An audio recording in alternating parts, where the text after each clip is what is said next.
Amen. Luzon, Visayas at Mindanao, sumatin po ang biyaya at kapayapaan mula sa ating Diyos Ama at sa ating Panginoong Kristo. Muli po, ito po ang programang Apostolic Back to the Bible, kung saan po ay nagpapahayag ang mga salita ng Diyos mula sa banal na kasulatan. Ito po muli ang lingkod na si Padre Ariel Ibarra na bumabati po sa inyo ng isang magandang gabi. Bago po tayo mag-isa, tayo po ay dadaan sa ating mga pagbati. Binabati po natin ang ating mga kapatiran sa Kaibiga, Barpagin, sa panguno ng ating Pastor Kepasti at sa kanyang may bahay. At din, binabati rin natin ang ating mga kapatiran dyan sa Santo Niño, Bulacan, sa panguno ni Father Edwin Dumal at kanya Father Biboy Alones and Sister Betty Alones at sa kanyang pamilya. Binabati rin natin sila Father Raymond Resurrection at sila Sister Jenny Fuertes at si Brother Jose Mercado. Binabati natin sila ng isang magandang gabi. At Sister Jenny Fuertes, binabati natin siya ng isang magandang gabi. At sa lahat po ng mga kapatiran dyan sa Santo Niño, Bulacan, binabati po namin kayo ng isang magandang gabi. At hindi, binabati rin natin ang ating mga kapatid dyan sa Bulacan, Mr. Arlene Guimara, Brother Art, aking bayaw at sa aking mga pamangkin. At hindi ang aking kapatid dyan sa Dubai, Sister Ariela Guimara. At kay Brother Norbin Saren, binabati natin siya ng isang magandang araw ng oras sa kanila dyan. At binabati rin natin ang mga kapatiran dyan sa Cavite, kaya Brother Joel Haspi at sa kanyang may bahay, David sa kanyang tatay, kanyang magulang. At din, binabati rin natin ang ating mga kapatiran sa Nueva Ecija, sa panguno ng ating Pastor Reynald Gisol at sa kanyang may bahay. At diyan kay Brother Morgan at sa isang ating worker diyan sa Nueva Ecija. Tayo po'y patuloy na pagbaka sa ating pananampalataya. At binabati rin natin ang family Ayag diyan sa Valenzuela. At sa ating kaibigan kay Evangelist Enrique Subbayan, binabati natin sa isang magandang gabi. At kay ng Pastor Philip Mesenabre, ating kaibigan na pastor. Sa lahat po ng ating mga kaibigan na patuloy na sumusubaybay sa Apostolic Back to the Bible. At binabati natin ang Family Juan, Family Bayon, Family Durumal, na Sister Rosa Durumal at Father Edwin Durumal. At sa lahat po ng ating mga kaibigan at patuloy sumusubaybay at bente sa aking mga tito dyan sa Cainta, na patuloy na sumusubaybay dyan sa Apostolic Back to the Bible. Salamat mga kaibigan at ang ganyan lang po ating mga pagbati. Amen mga kaibigan at mga kapatid, nakaraan po ay ating ipinaliwanag tungkol po sa iisang Diyos sapagkat marami kasi napo-comment dyan sa Apostolic Back to the Bible na mayroon silang comment pero hindi po nila ginagamit yung kanilang personal account. Gumagawa po sila ng ibang account para sila po ay makapag-comment sa atin mga kaibigan at nagiging palaisipan kasi kung sino ang yung mga nagko-comment. So mga nagme-message sa Apostolic Back to the Bible at ayaw po kasi nila magpakilala mga kaibigan sa ating mga kapatid. So, tinapik po natin nakaraan mga kaibigan na kami ba ay naniniwala na may isang Diyos tungkol po sa ating Panginoong Jesucristo mga kaibigan at mga kapatid. At pinabati rin natin ang ating kapatid dyan sa Muntinlupa na si Brother Luis, isang magandang gabi na patuloy dyan sumusubaybay sa Muntinlupa at sa ating mga kapatiran. Sa lahat ng dapo dyan dito sa Pilipinas mga kaibigan. Ngayon po mga kaibigan at mga kapatid ay pag-usapan po natin ang isa pa rin napakahalaga tungkol po sa pagkakilala sa ating Panginoong Jesucristo mga kaibigan at mga kapatid. At kami raw po ay parehas lang daw ng aral ng Iglesia ni Cristo sa yung Iglesia ni Cristo na 1914 na itinatag mga kaibigan, parehas daw po ang aral namin at pinapakalat ng iba na dalawa ang aming paniniwalang Diyos mga kaibigan at mga kapatid. So ibig po namin na iparating sa inyo mga kaibigan na ang stand po natin ay may kinikilala po tayong isang Diyos na walang iba kundi ito po yung ating Ama na ipinakilala ng ating Panginoong Jesucristo mga kaibigan. at mga kapatid. At ang yan na mga kaibigan na ating paniniwala tungkol sa isang Diyos ay hindi naman po yan lumalabag sa banal na kasulatan. Sapagkat iisa lang naman talaga ang Diyos from Old Testament to New Testament ay isa lamang po ang Diyos na dapat nating kilalanin, na dapat nating pong sambahin, mga kaibigan at sa ating mga kapatid. Ngayon po mga kaibigan at mga kapatid, ay kami ba ay naniniwala na ang Panginoong Kristo ay tao lang, dahil yan po ang madalas na naming naririnig tungkol po sa amin sa mga comment dito po sa FB Live na naniniwala kami na si Kristo ay tao lang. Yan po mga kaibigan ay hindi po ganun po ang aming pagpapaliwanag tungkol po sa ating Panginoong Kristo na siya ay tao lamang. Kundi naniniwala po kami ang Panginoong Kristo ayon po sa aklat po ng 1, Kapitulo 1 at ang bersikulo po ay 1. Ito po ang paniniwala namin sa ating Panginoong Kristo ng pasimula. Sabi po rito ay ganito. Nang pasimula siya ang berbo at ang berbo ay sumasa Diyos at ang berbo ay Diyos. Ito rin nang pasimulay sumasa Diyos.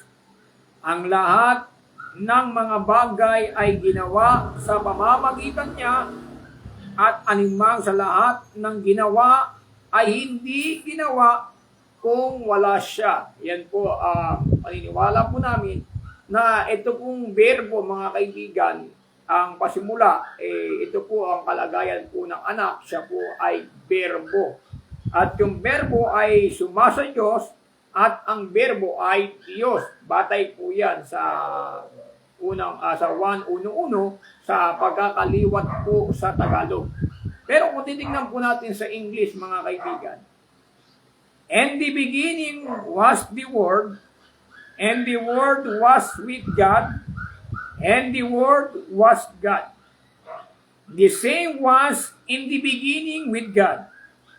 All things were made by Him, and without Him was not anything made that was made. So maliwanag po mga kaibigan at mga kapatid na pasimula po ang ating Panginoong Kristo ayon po sa ating paniniwala at batay din po sa banal na kasulatan, nang pasimula, siya ay berbo. At ang berbo ay sumasa Diyos at ang berbo ay Diyos. No? Ito rin nang pasimula ay sumasa Diyos, ang lahat ng mga bagay ay ginawa sa pamamagitan niya. Mapapansin po natin mga kaibigan dito po sa berbo na ang lahat ng mga bagay ay ginawa sa pamamagitan niya. So ginamit po yung salita mga kaibigan na all things were made by Him. Kung mapapansin po natin sa unang Korinto, sa 8 at ang bersikulo po ay 6, tingnan po natin ang patungkol sa ating Panginoong Kristo. Ngunit sa ganang atin ay may isang Diyos lamang ang Ama, nabuhat sa Kanya ang lahat ng mga bagay at tayo'y sa Kanya at isa lamang Panginoong si Hesu Kristo na sa pamamagitan niya ang lahat ng mga bagay at tayo'y sa pamamagitan niya. Maliwanag po mga kaibigan na ang lahat po ng bagay ay sa pamamagitan ng Panginoong Hesu Kristo. At mabasa rin natin sa 1:13 na sa pamamagitan niya ang lahat ng mga bagay.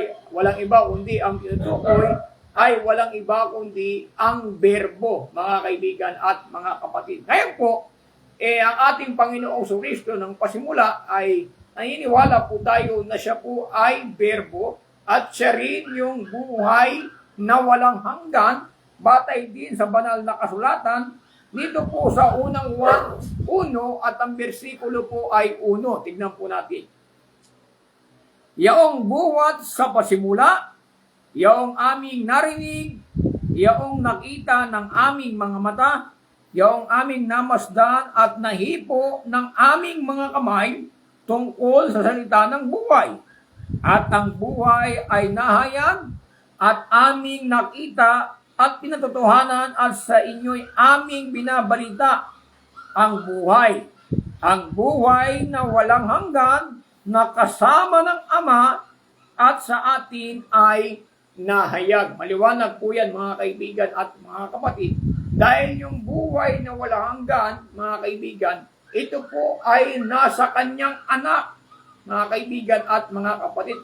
At kung tayo po isasampalataya doon sa pangalan ng kanyang anak, magkakaroon po tayo ng buhay na walang hanggan, sapagkat yung buhay na walang hanggan, mga kaibigan, ito po ay nasa kanyang anak. Naigi po ay basahin po natin ang aklat pa rin ng unang 1, kapitulo 5, at ang bersikulo po ay 12. Tingnan po natin mga kaibigan at sa ating mga kapatid. Umpisahan po natin sa 11.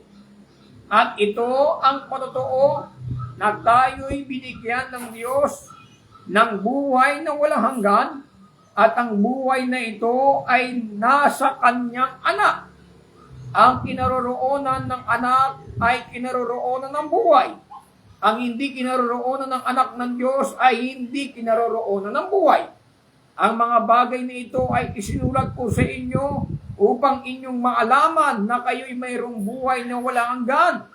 Sa makatuwid ay sa inyong nananampalataya sa pangalan ng anak ng Diyos. May liwanag po yan mga kaibigan at mga kapatid. So yung buhay na walang hanggan, mga kaibigan, ay ipinahayag din ng Panginoong Kristo sa 1:17:3. Ang sabi niya roon sa 1:17:3, at ito ang buhay na walang hanggan, na ikaw ay makilala nila na iisang Diyos na tunay at siyang iyong sinugo sa makatuwid bagay si Jesucristo. So maliwanag na pinakikilala po ng anak na siya po ay buhay na walang hanggan. At kung tayo po isasampalataya doon sa pangalan ng kanyang bugtong na anak, magkakamit po tayo ng buhay na walang hanggan. At ang buhay na walang hanggan na ito, ayon po kay Juan, ay nasa kanyang anak, mga kaibigan, at sa ating mga kapatid. Ngayon po, yung kanyang anak, nasa kanya yung buhay na walang hanggan. Ano po ang sabi sa 1:3-16?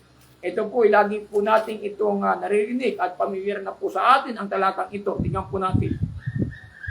Sapagkat gayon na lamang ang pagsinta ng Diyos sa sanlibutan na ibinigay niya ang kanyang bugtong na anak upang ang sinumang sa kanya ay sumampalataya ay huwag mapahamak kundi magkaroon ng buhay na walang hanggan.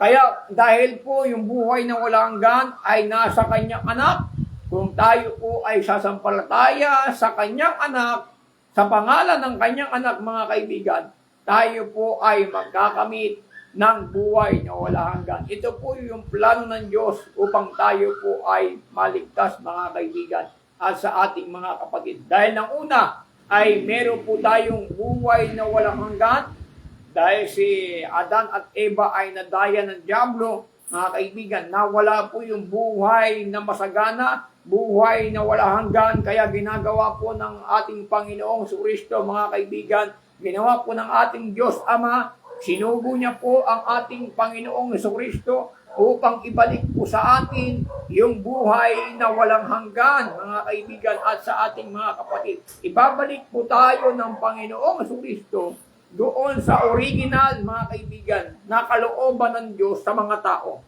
Tignan po natin ang aklat po ng Gawa sa 3 at ang bersikulo po ay 20. Tignan po natin ang pahayag po ng ating mga apostol dito po sa 3:20. At upang kanyang suguin ang Kristo na itinilaga sa inyo na si Jesus, na siya'y kinakailangang tanggapin ng langit hanggang sa mga panahon ng pagsasauli sa dati ng lahat ng mga bagay na sinalita ng Diyos sa pamamagitan ng bibig ng kanyang mga banal na propeta buhat pa ng una.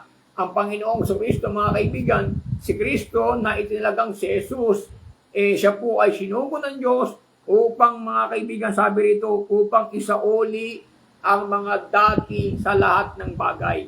Yung isasauli po, mga kaibigan, yung dati. Kasi ang original po, mga kaibigan, na kalagayan po ng tao ang tao po ay meron pong buhay na wala hanggan. Nawala po ang buhay na wala hanggan sa tao sapagkat sila po ay nagkamit, mga kaibigan, na hindi po sila sumunod sa utos ng ating Panginoong Diyos at sila po ay nadaya po ng dyablo at sila po ay nahulog sa pagkakasala at yung buhay na walang hanggan na nawala, ito po ay ipinabalik po ng kanyang anak, mga kaibigan, at sa ating mga kapatid. Ngayon po, ayan po ang plano ng Diyos para tayo po ay magkamit ng kaligtasan, mga kaibigan at mga kapatid. Isinugo po ng Diyos ang kanyang sariling anak ayon po sa batay po sa aklat ng Roma sa 8 at ang bersikulo po ay 3 nang sinugo niya ang kanyang anak. Tignan po natin.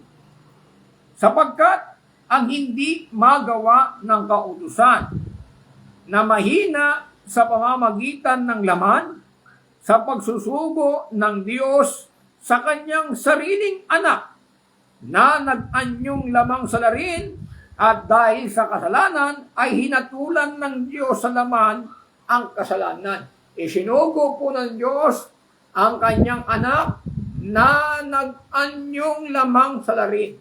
So yung kanyang anak po, mga kaibigan, ito po yung nahayag sa laman, mga kaibigan at mga kapatid. At nang pasimula, ito po ang berbo, mga kaibigan at mga kapatid. Yung tinutukoy po ng pasimula sa 1:1, yun din po ang tinutukoy na pasimula sa Genesis 1:1, mga kaibigan at mga kapatid.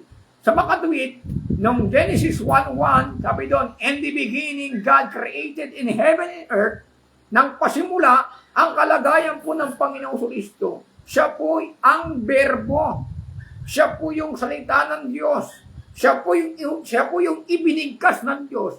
Nang sinabi ng Diyos, magkaliwanag, yung lumabas po sa bibig na ating Diyos, mga kaibigan, yung kanyang sinambit na magkaliwanag, mga kaibigan at mga kapatid. Yun po yung berbo. Kaya sa pamamagitan po ng berbo, ginawa ang lahat ng bagay sapagkat sabi po ng aklat ng Hebreo, ganito pa rin ang ating mga basa sa Hebreo 11 at ang bersikulo po ay 3. Tungayan po natin. Ano ang pahayag ni Apostol Pablo, mga kaibigan? Sa pananampalataya ay natatalastas natin na ang sanglibutan ay natatag sa pamamagitan ng salita ng Diyos. Ano pa ang nakikita ay hindi ginawa sa mga bagay na nakikita. So maliwanag po, mga kaibigan, natatalastas natin na ang sanglibutan ay ginawa sa pamamagitan ng salita ng Diyos. Ang salita ng Diyos ay walang iba kundi ang ating Panginoong Hesukristo. Siya ang berbo ng Diyos, mga kaibigan. Sa pamamagitan ng salita ay nilikha ang lahat ng bagay at sa pamamagitan din ng salita ng Diyos, ililigtas din po ang mga tao sa pamamagitan ng salita ng Diyos. Kaya nga po tayo ay nangangaral. Ang gamit po nating pangangaral ay ang salita ng Diyos, mga kaibigan. At yung salita ng Diyos na ating ipinangangaral, ito po ay nakasentro sa ating Panginoong Jesucristo, mga kaibigan at mga kapatid. Dito po tayo lumalakad sa pananampalataya. Gayon din ang pahayag ni Apostol Pablo sa Galatia 2 at ang bersikulo po ay 20. Tingnan po natin, mga kaibigan. Ako'y napako sa krus na kasama ni Kristo at hindi na ako ang nabubuhay, kundi si Kristo ang nabubuhay sa akin. At ang buhay na ikinabubuhay ko ngayon sa laman ay ikinabubuhay ko sa pananampalataya. Ang pananampalataya na ito ay sa anak ng Diyos na nasa akin ay umibig at ibinigay ang kanyang sarili dahil sa akin. Yung umibig pala kay Pablo at nagbigay ng buhay dahil sa kanya, walang iba kundi ang anak ng Diyos. Ang nagtubo sa ating mga kasalanan ay walang iba kundi ang anak ng Diyos na isinugo ng Diyos sa sanlibutan upang maging tagapagligtas. Unang 1:1 at ang bersikulo po ay 7. Tignan po natin. Ngunit kung tayo'y nagsisilakad sa liwanag, na gaya niyang nasa liwanag, ay may paikisama tayo sa isa't isa at nililinis tayo ng dugo ni Jesus na kanyang anak sa lahat ng kasalanan. Yung pala mga kaibigan, yung pala ay dugo ni Jesus.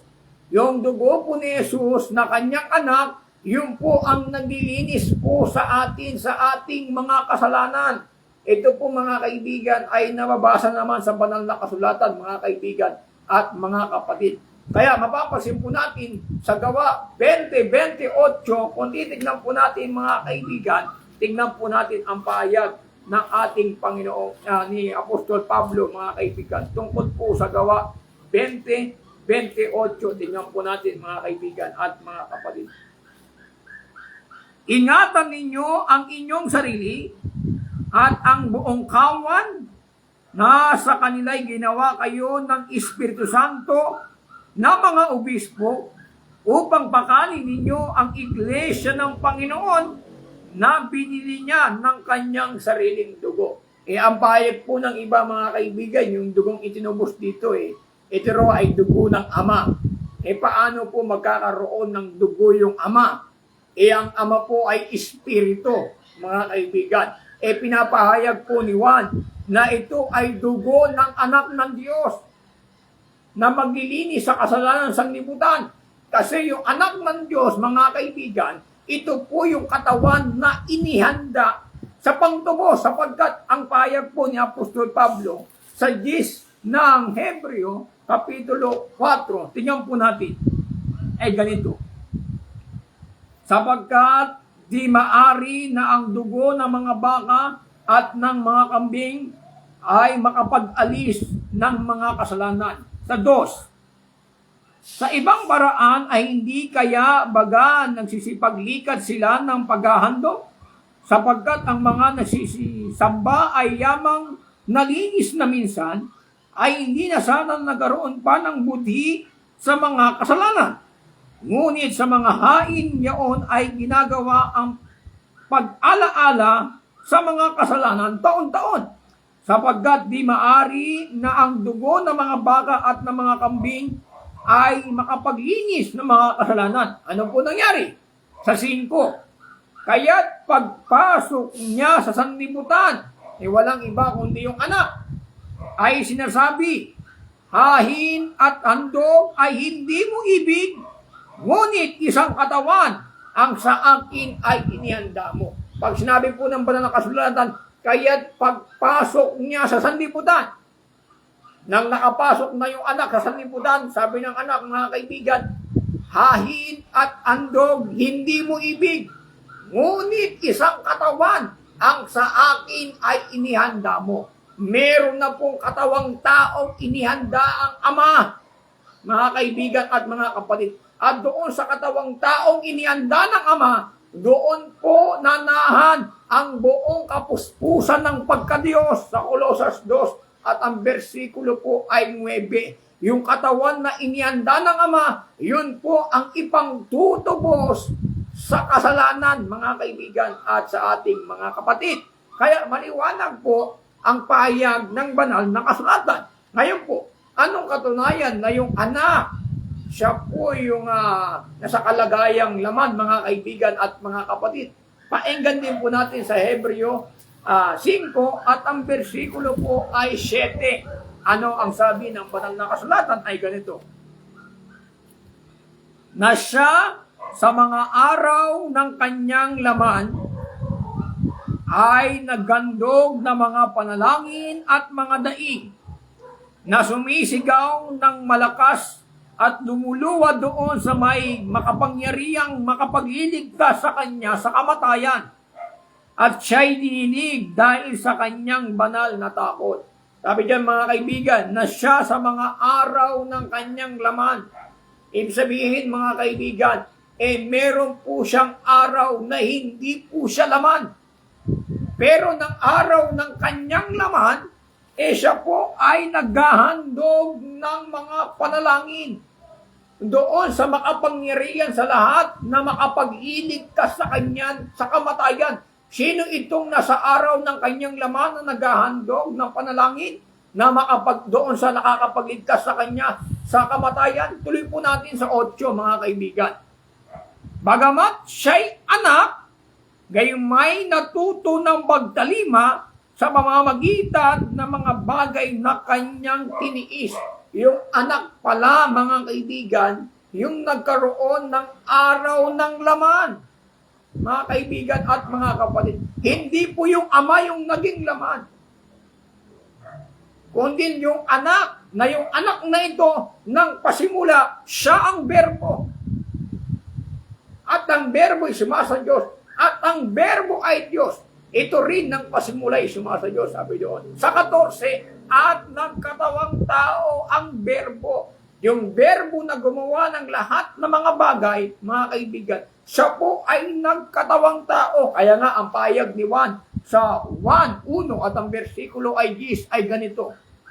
Siya'y nasa sanglibutan, walang iba kundi ang berbo, at ang sanglibutan ay ginawa sa pamamagitan niya, at hindi siya nakilala ng sanlibutan. Yung siyang nasa sanlibutan, mga kaibigan, ginawa sa pamamagitan niya ang sanlibutan. Pero yung sa pamamagitan niya ginawa ang sanlibutan, hindi po siya nakilala ng sanlibutan. Mga kaibigan at mga kapatid. Kasi kung nakilala nila yung berbo na sa pamamagitan niya ginawa ang lahat ng mga bagay, na yun ang anak ng Diyos, hindi nila ibabago yung anak ng Diyos, mga kaibigan at mga kapatid. Ngunit hindi po siya nakilala ng mga hari sa sanlibutan. Hindi po siya nakilala ng mga gobernador. Hindi siya nakilala ng mga hari sa sanlibutan. Kaya ipinako sa krus ang ating Panginoong Jesucristo. Yan po ang pahayag ni Apostol Pablo sa unang Korinto 2 at ang versikulo po ay 6. Tignan po natin, mga kaibigan at mga kapatid. Gayunman ay nagsasalita kami ng karunungan sa mga may gulang, bagamat hindi ng karunungan ng sanlibutan ito o ng mga bagay na may kapangyarihan sa sanlibutan ito, na ang mga ito'y nangauuwi sa wala. Kundi sinasalita namin ang karunungan ng Diyos sa iwaga, yaong karunungan na itinalaga ng Diyos bago nilalang ang mga sanlibutan sa ikaluwalhati natin, na hindi napagkilala ng sinumang pinuno sa sanlibutan ito, sapagkat kung nakilala sana nila ay di ipinako sa krus ang Panginoon ng kaluwalhatian. Yung karunungan pala ng Diyos, mga kaibigan, na walang iba kundi si Kristo, siya pala ay itinalaga na bago ang sanlibutan ay nilikha. Nakatalaga na po yung karunungan ng Diyos, mga kaibigan at mga kapatid. Kaya kung mapapansin po natin, mga kaibigan, dito po sa English, no? Sa 1 Corinthians chapter 2 verse 7, but we speak the wisdom of God and a mystery, even the hidden wisdom which God ordained before the world unto our glory. Ordain na pala ito, yung wisdom of God, inordain na, no, mga kaibigan. Bago ang sanlibutan, before the world, bago ang sanlibutan, itong karunungan ng Diyos, ito pala po ay inordain na, o ito ay itinalaga na, mga kaibigan. Sino po ba ang karunungan ng Diyos na itinalaga na? Tingnan po natin sa unang Korinto, dito pa rin sa 1, at ang versikulo po ay 24. Sabi rito ay ganito. Ngunit sa kanila na mga tinawag maging mga Hudyo at mga Griego, si Kristo ang kapangyarihan ng Diyos at ang karunungan ng Diyos. Si Kristo pala ang kapangyarihan at karunungan ng Diyos. Sabi diyan, yung karunungan ng Diyos ay itinilaga na bago ang mga sanlibutan ay nilikha. Maliwanag po yan, mga kaibigan at mga atin. Tingnan po natin sa English. But unto them which are called both Jews and Greeks, Christ, the power of God and the wisdom of God. So si Kristo, siya ang kapangyarihan at karunungan ng Diyos na itinaga ng Diyos ng una. Mga kaibigan at mga kapatid, ito po yung hindi nakilala ng sanlibutan. Yung karunungan ng Diyos na walang iba kundi si Kristo. Kung nakilala po nila ang karunungan ng Diyos, ay hindi sana nila ipinako ang ating Panginoong si Kristo, mga kaibigan, at sa ating mga kapatid. Kaya maliwanag po na ang Panginoong si Kristo, hindi lang po paniniwala namin ay tao lang ang Panginoong si Kristo. Kagaya po ng parata ng iba na naniniwala kami na tao lang ang Panginoong si Kristo. Hindi po yan, mga kaibigan. Isa po yung malaking kasinungalingan, mga kaibigan at mga kapatid. At sila nga, ang kanilang paniniwala kay Kristo ay 100% ang si Kristo ay tao, 100% si Kristo ay Diyos. Parang wala akong nabasa sa Biblia na 100% si Kristo tao, tapos 100% si Kristo ay Diyos. Wala po yan sa Biblia, mga kaibigan at mga kapatid. No? Yan po ang paniniwala ng mga oneness, mga kaibigan, na hanggang ngayon yung kanilang oneness ay hindi nila maitayo, hindi nila maitatag. Bakit, mga kaibigan? Kasi yung aral ng oneness, yan po ay man-made doctrine. Gawa po ng tao yan, mga kaibigan at mga kapatid. So, ibig lang nila palitawin na ito'y aral ng mga apostol. Pero hindi po yan aral ng mga apostol. Kailanman, mga kaibigan, sa Biblia, hindi po nagturo ang mga apostol o maging ang Panginoong Kristo. Hindi siya nagturo, mga kaibigan, na kagaya ng aral ng mga oneness na yan, mga kaibigan at mga kapatid. So, ang tinuturo po ng ating Panginoong Kristo ay meron lamang iisang Diyos. Walang iba kundi ang Ama, mga kaibigan at mga kapatid. Ang Apostol Pablo, ang kinikilala niya rin ang iisang Diyos. Walang iba kundi ang Ama. Hindi po sila nangaral na yung Ama, siya rin yung anak. O kaya yung anak, siya rin yung Ama. Hindi po nagturo ang mga apostol kailanman ng ganyan, mga kaibigan at mga kapatid. Yan po ay gawa ng tao, mga kaibigan. Pati yung aral na dual nature, mga kaibigan. Hindi naman aral ng Biblia yan. Dual nature. Paano magkakaroon ng dual nature ang Diyos? Ang Diyos ay natiling espiritu. Kaya nga sabi ni Kristo, sambahin ang Panginoon ay siyang espiritu. Mga kaibigan at mga kapatid, ang Diyos ay espiritu, kailangan siyang sambahin sa espiritu at katotohanan. Mga kaibigan, kung ang Diyos pala ay dual nature, no? Tao na Diyos pa, paano mo sasambahin yung Diyos na espiritu? Kung sinamba mo yung Diyos na espiritu na may dual nature, di nasasamba mo rin yung isang nature niya na tao. Mga kaibigan at mga kapatid. Kaya, magulo po yung aral na yan, mga kaibigan. Kasi pag sinamba mo yung Diyos na may dual nature, nasasamba mo yung Diyos, nasasamba mo rin yung tao. Kasi dual nature niya, mga kaibigan. Pero ang pinapahayag po ng ating Panginoon Kristo, ang Diyos ay espiritu. Kaya kailangan sambahin siya sa espiritu at katotohanan. Masama po kung sasamba po tayo sa tao, mga kaibigan. Ni sa anghel nga, bawal sumamba. Sa tao pa kaya, sasamba po tayo, mga kaibigan. Kaya nga, nang sinamba po ni Juan, yung anghel, sinaway siya ng anghel sa aklat po ng Apokalipsis 22 at ang bersikulo po ay 8. Tingnan po natin. At akong si Juan, ako ang nakarinig at nakakita ng mga bagay na ito. At ng aking marinig at makita ay nagpatira pa ako upang sambahin sa harapan ng anghel at nagpakita sa akin ng mga bagay na ito. Sabi niya, mga kaibigan, nagpatira pa ako upang sumamba sa harapan ng anghel. Nang nakita ni Juan yung anghel, sinamba niya. Ano sabi sa kanya ng anghel? Sa 9. At sinasabi niya sa akin, ingatan mong huwag gawin iyan. Ako'y kapwa mo alipin at ng iyong mga kapatid na mga propeta at ng mga tumutupad ng mga salita ng aklat na ito. Sumamba ka sa Diyos. So pinapasamba si Juan ng anghel sa Diyos. Ano yung Diyos na ito na pinapasamba si Juan? Yung Diyos na ito po yung Diyos na Espiritu. Mga kaibigan at mga kapatid, hindi po yan dual nature, mga kaibigan at mga kapatid. Kasi, paano mo masasamba ang Diyos sa Espiritu at katotohanan? Dalawa pala ang kanyang kalikasan. Mga kaibigan at mga kapatid. Kung ang Panginoon, mga kaibigan, dual nature, tao na Diyos pa, di pag sinamba mo yung Diyos, di nasamba mo na rin yung tao, dahil dalawa ang kanyang kalikasan. Yun po ang magiging problema, mga kaibigan at mga kapatid.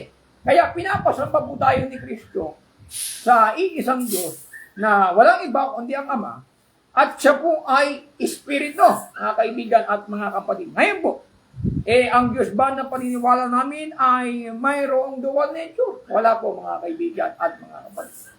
Dahil kung may dalawang nature po ang Diyos na ating sinasamba, pag sinamba mo yung Diyos na may dalawang nature, pati yung pagiging tao niya, sinamba mo na rin. Masama po sambahin yung tao. Kasi mga kaibigan, nang nakita po ni Cornelio, si Pedro, sinamba niya po si Pedro, mga kaibigan, at mga kapatid, nang nakita po yun ni Cornelio, mga kaibigan.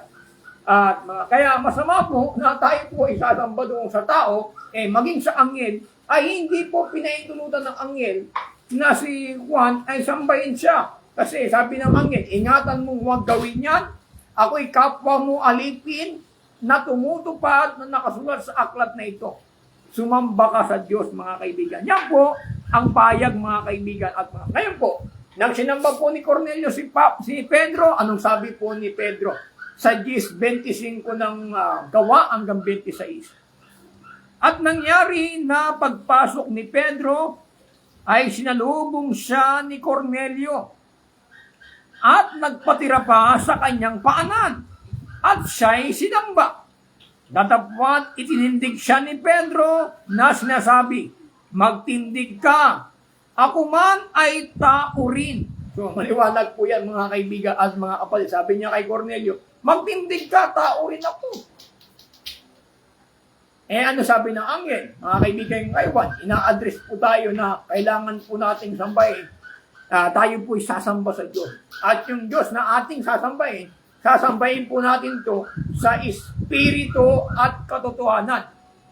Pagka Espiritu, mga kaibigan, pure na Espiritu, wala pong halong dual nature to, mga kaibigan at mga kapatid. Kasi kung sasambahin natin yung Diyos na may dual nature, di yung pagiging tao niya, nasamba rin natin, masama nga sumamba sa tao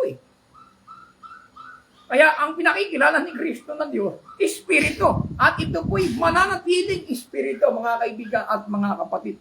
At kung hanggang ngayon, ang Diyos meron dual nature, di sumasamba tayo sa tao na may kalahating Diyos.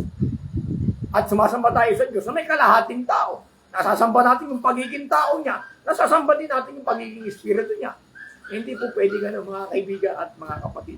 Kaya maliwanag po ang payag ng banal na kasulatan. So, tignan po natin kung meron pong mga katanungan. At mga kapatid, si Arlene Lopez. So, amen. Sa ating mga viewers.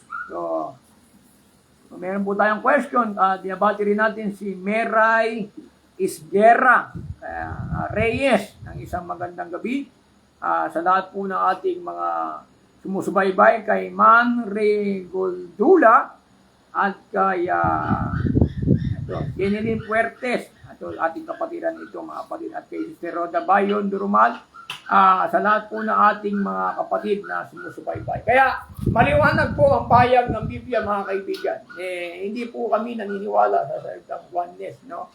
Kaya ang amin po pinapangaral, naniniwala po kami sa iisang Diyos. Kailangan kung ano po yung nakasulat, dapat doon po tayo pumatay, mga kaibigan at mga kapatid. At sa Holy Trinity, hindi rin po kami naniniwala kapagkat ito po ay hindi po natin matatagpuan sa banal na kasulatan, kundi ang makikita lang po natin sa banal na kasulatan ay Holy One. Marami pong talata sa banal na kasulatan na Holy One at wala pong nakalagay na Holy Trinity. Kaya mahigpit pong pinagbabawal ng mga apostol doon sa 4:6 ng unang Korinto. Sabi doon, mga kaibigan, na huwag tayong higit doon sa bagay na nangasusulat upang ang sinuman ay huwag mamapuri ang isa laban sa iba. Kaya nga po ang ginagawa po ng iba, pinagmamapuri nila yung aral ng Trinity. kahit hindi nakasulat, ipipilit nila na ang Trinity ay nasa Bible. Yan nga po ang sinasabi ni Apostol Pablo na pagka hindi nasusulat, wag tayong hihigit. Pagiging pagmamapuri ng mga kaibigan sa iba na parang natuklasan po natin na sa atin lang yon. Pero ang pagka-Diyos ba, ang mystery ba ng pagka-Diyos ay Trinity? Hindi po. Ang mystery po mga kaibigan sa Godhead ay walang iba kundi si Kristo. Ito po ay natago sa hiwaga mga kaibigan. Ngunit nahayag na ngayon mga kaibigan sa panahon natin upang tayo po ay magkamit ng kaligtasan mga kaibigan at sa ating mga kapatid. Ngayon po ay meron kasing tanong dito nakaraan mga kaibigan, iniwala pa tayo sa person, no? One God and three person. So tayo ba ay naniniwala doon mga kaibigan? Yun po ay paniniwala po ng aral ng Catholic number 1 kasi yung salitang Trinity galing po yan sa Latin na salitang Trinitas, no? Ang kahulugan po yan kasi dalawa ang Trinity. Yung hinati po yan sa dalawa ay tri-unity, no? Sabihin po yung tri-unity, tatlong nagkakaisa. Hindi po ganyan mga kaibigan ang Diyos na tatlo tapos nagkakaisa. Wala pong definition sa Bible na ganyan. At gagamitin nila yung salitang ikad, na kasi ang ikad, yun po ay plural, no? United ang kahulugan ng ikad diyan sa Deuteronomy 6:4. Ngayon po, mga kaibigan, naniniwala ba kami sa one God and three person, mga kaibigan at mga kapatid? So, unang-una, wala po sa Biblia yung salitang one God and three person, mga kaibigan at mga kapatid. Ang paniniwala naman ng iba, one God and three manifestation. So, ibig sabihin, yung isang Diyos na ito, Ama, tapos naging anak, and also naging Holy Spirit din. No, ibig sabihin, yung Diyos nila, pabago-bago ng anyo. Nagmula sa Ama, tapos naging anak, tapos naging Espiritu Santo. Yun po ay lalabag sa Santiago 1:17 kung pabago-bago pala ang anyo ng Diyos.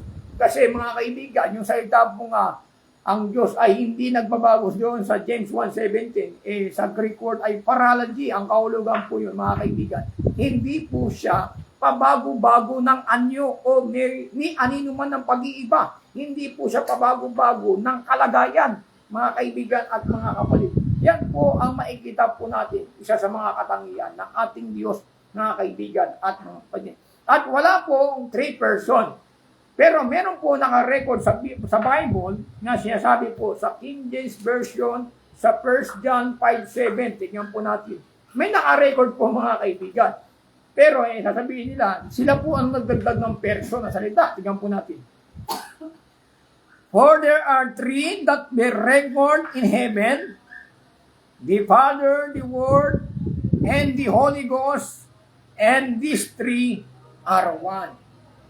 Pag tinignan po natin sa Tagalog mga kaibigan, merong tatlong naka-record doon sa langit. No? Ang Ama, ang Anak, at ang Espiritu Santo, ang tatlong ito ay iisa. Hindi po salitang nagkakaisa, kundi ang tatlong ito ay iisa. So, ito po ang kanilang patayan na merong tatlong persona mga kaibigan at mga kapatid. Kaya maliwanag po na ano po ba ang person? Tingnan po natin sa Hebreo 1 at ang versikulo po ay 3. Kasi ang pag-aagamit kasi rito sa English, yung pagka-Diyos kasi ay pinalitan ng English version ng salitang person.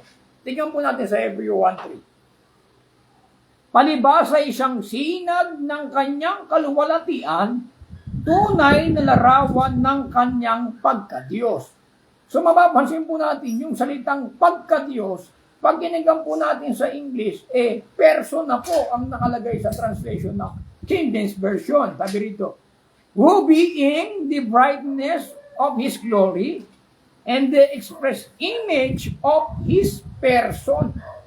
So yung salitang pagka-Diyos, pag ginigam mo sa King James Version, person na po yung pagkakaliwat. Tingnan din po natin sa Job, chapter 13, verse 8. Tingnan po natin mga kaibigan at mga kapatid, kung ano rin ang translation po na King James Version. Tingnan po natin ay ganito. Inyong bang lilingapin ang kanyang pagka-Diyos? Inyong bang ipagtalo ang Diyos? Pag tingnan po natin sa English mga kaibigan, will ye accept His person, yung salitang pagka-Diyos, nangyari po sa King James Version, pinalitan po ng person, mga kaibigan at mga kapatid. Dito po may kinalaman din mga kaibigan, yung mga nagsalin nito ng King James Version, dahil yung salitang pagka-Diyos, ang ipinalit nila person, para patunayan na yung Diyos ay persona. Yan po mga kaibigan at mga kapatid. No? Pero ang ating Diyos, mga kaibigan, siya po ay Espiritu. Ang Espiritu, walang laman at walang mga buto. Ayon po sa Lucas 24:39, mga kaibigan at mga kapatid. Ngayon po, sino po ba ang person sa pagka-Diyos, mga kaibigan at mga kapatid? Tingnan po natin kung sino po ang person. Tingnan niyo po sa aklat ng Hebreo 1:1. Ang Diyos na nagsalita ng unang panahon sa ating mga magulang sa iba't ibang panahon at sa iba't ibang paraan sa pamamagitan ng mga propeta ay nagsalita sa atin sa mga huling araw na ito sa pamamagitan ng kanyang anak na siyang itinaga na tagapagmana ng lahat ng mga bagay. Nasa pamamagitan naman niya ay ginawa ang sanlibutan. Yung anak na ito, mga kaibigan, na tagapagmana ng lahat ng bagay, sa pamamagitan niya ginawa ang sanlibutan. Anong sabi? Palibas ay siyang sinag ng kanyang kalulatian, tunay na larawan ng kanyang pagka-Diyos. Mapapansin niyo, mga kaibigan, yung salitang pagka-Diyos, pag ginagawa mo sa English, hindi na pagka-Diyos person na ang ipinalit nila, mga kaibigan. Parang naging equivalent ng pagka-Diyos sa English, ginawang person. Kaya lalabas, si Kristo ang larawan ng persona ng Ama. Pag ginagawa po natin, mga kaibigan, kung ating papaliwanag po ito. Kasi yung salitang express image of His person. Kaya sabihin, persona yung Ama, si Kristo, siya yung larawan ng persona ng Ama, mga kaibigan at mga kapatid. Kung tignan po natin ang interpretation po sa English, mga kaibigan at mga kapatid. Kaya, ginagamit po nila yung one God and three person, mga kaibigan. Pero, ang persona po sa pagka-Diyos ay iisa lang po, mga kaibigan. Walang iba. Yung persona sa pagka-Diyos, walang iba kundi ang anak, mga kaibigan. Siya ang larawan ng Diyos na hindi nakikita. Yung Diyos na hindi nakikita, yung anak, ito po ang kanyang larawan, mga kaibigan. Makikita po natin sa anak ang pagka-Diyos ng ating Ama. Ang pagka-Diyos ng ating Ama, mga kaibigan, kung paano siya nagpapagaling, yung anak ay ganun din. Yung mga gawa ng Ama ay nasa kanyang anak, mga kaibigan. Mahahayag ang pagka-Diyos ng Ama sa kanyang anak. Kaya nga, ang Diyos ay nahayag sa laman. Kaninong laman mahahayag ang Diyos? Walang iba kundi sa laman ng ating Panginoong Jesucristo, mga kaibigan at mga kapatid. Tingnan natin kung meron pang question. Okay. So, pagpalain po tayong lahat ng ating Panginoong Jesucristo, mga kaibigan at mga kapatid. At muli po, tayo po ay magkatapos na at bago po tayo magtapos ay patiin po natin ang ating mga taga-subaybay, mga kaibigan at mga kapatid. Sa lahat po ng ating mga kapatid, kasi mga kaibigan, pag tayo po ay nag-live, pagkatapos po ng live natin, may nagko-comment. Mas maganda sana na magko-comment habang naka-live, mga kaibigan at mga kapatid. At binabati rin natin ang ating Pastor Jeff. Kakarating na lang, mga kaibigan, at di na siya umabol sa live natin, mga kaibigan at mga kapatid. Binabati rin natin ang lahat ng mga taga Nueva Ecija, sila Brother Morgan, diyan patuloy na nakikinig sila ng Apostolic Back to the Bible. So muli po, mga kaibigan, magandang gabi po sa inyo lahat. At pagpalain po tayo ng ating Panginoong Jesucristo. Magkita-kita po muli tayo sa araw po ng Martes, alas 7 or alas 7:30 ng gabi, mga kaibigan at mga kapatid. Pagpalain po tayong lahat ng ating Panginoong Jesucristo. Sumatin po ang biyaya at kapayapaan ng